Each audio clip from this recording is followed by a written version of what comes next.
Elon Musk का इंसानों को मार्स पर बसाने का प्लान हमें कोई ख्याली या फिक्शनल स्टोरी से कम नहीं लगता। टेस्ला और स्पेस एक्स कंपनी के मालिक इलॉन मस्क का वाज़े तौर पे प्लान है कि 2050 तक वो मार्स पर इंसानों का एक पूरा शहर बनाएगा जिसमें 10 लाख इंसान रह सकेंगे, और वो भी अर्थ की मदद के बगैर। इलॉन मस्क के इस प्लान का मजाक उड़ाया जाता था, लेकिन मार्स कॉलोनाइजेशन के इस ख्वाब पर लोग तब यकीन करने लगे जब नासा ने भी स्पेस एक्स के मार्स मिशन को ज्वाइन कर लिया। क्योंकि पिछले कई सालों से स्पेस एक्स रॉकेट टेक्नोलॉजी में काफी ज्यादा तरक्की कर चुकी है। जैसा कि हम जानते हैं कि इलॉन मस्क की company Tesla electric auto pilot cars बनाने में भी एक्सपर्ट है। इसी तरह स्पेस एक्स के रॉकेट्स में भी ऐसी टेक्नोलॉजी इस्तेमाल की गई है जिसमें वो कम से कम फ्यूल यूज करके स्पेस तक पहुंचाने की कैपेबिलिटी रखते हैं। मार्स, जो कि अर्थ से 6 करोड़ 20 लाख किलोमीटर दूर है, वहां तक इंसानों को पहुंचाने के लिए एक खास स्टारशिप बनाई जा रही है जो इलॉन मस्क के मुताबिक टेस्ला में इस्तेमाल होने वाली बैटरीज पर ऑपरेट होगी, यानी उसमें फ्यूल कम से कम इस्तेमाल किया जाएगा।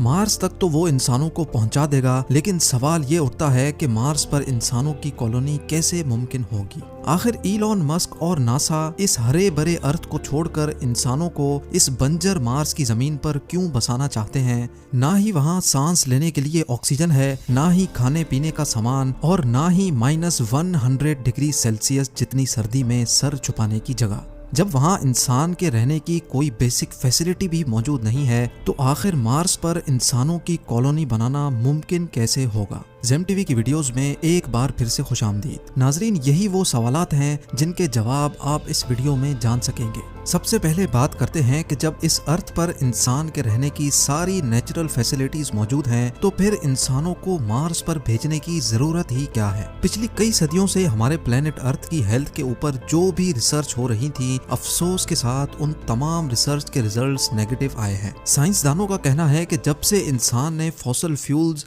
यानी पेट्रोल और गैस का इस्तेमाल शुरू किया है, तब से अर्थ का टेम्परेचर बढ़ता चला जा रहा है, और एक वक्त ऐसा आएगा जब ये टेम्परेचर इतना ज्यादा हो जाएगा कि अर्थ पर किसी भी जानदार का रहना मुमकिन नहीं होगा। एक सर्वे के मुताबिक हर 10 सालों में अर्थ का एवरेज टेम्परेचर 0.16 डिग्री सेल्सियस जितना बढ़ रहा है। यानी जिन गर्म इलाकों में अभी इंसान बसते हैं, अगर ये सब ऐसे ही चलता रहा तो आज से 150 सालों के बाद वहाँ इंसान का रहना मुमकिन नहीं होगा। टेम्परेचर बढ़ने की वजह से ग्लेशियर्स भी धड़ाधड़ पिघल रहे हैं, जिनकी वजह से फ्लड्स, साइक्लोन्स और सुनामी का चांस भी बढ़ता जा रहा है। बात सिर्फ फ्यूल के इस्तेमाल की ही नहीं है। इस पॉल्यूशन ने हमारे अर्थ की ओजोन लेयर को भी डैमेज कर दिया है। वो ओजोन लेयर जो सूरज से निकलने वाली जानलेवा रेस से हमें बचाती है, वो भी अब आहिस्ता आहिस्ता करके डैमेज होती जा रही है। यानी एक तरफ पॉल्यूशन से पैदा होने वाली गर्मी और दूसरी तरफ खौफनाक सोलर रेडिएशंस। साइंसदानों को एक बात तो कंफर्म हो चुकी है कि एक ना एक दिन हमारा अर्थ रहने के काबिल नहीं बचेगा, और यही वजह है कि हम इंसान अपने लिए एक दूसरा घर यानी एक दूसरा प्लेनेट अभी से ढूंढ रहे हैं।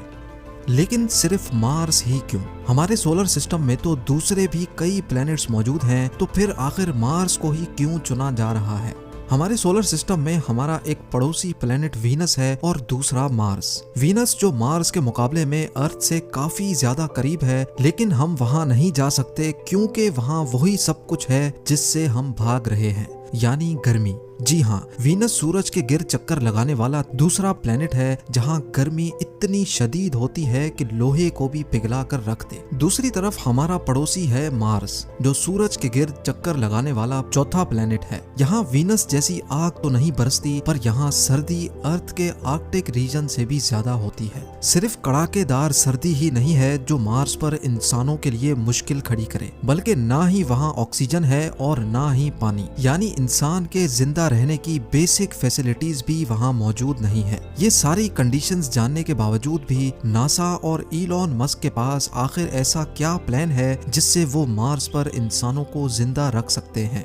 इलॉन मस्क के प्लान के मुताबिक 2026 में पहले मार्स पर इंसानों का एक छोटा ग्रुप जाएगा। इस ग्रुप के पास कम से कम 2 साल जिंदा रहने की तमाम चीजें मौजूद होंगी।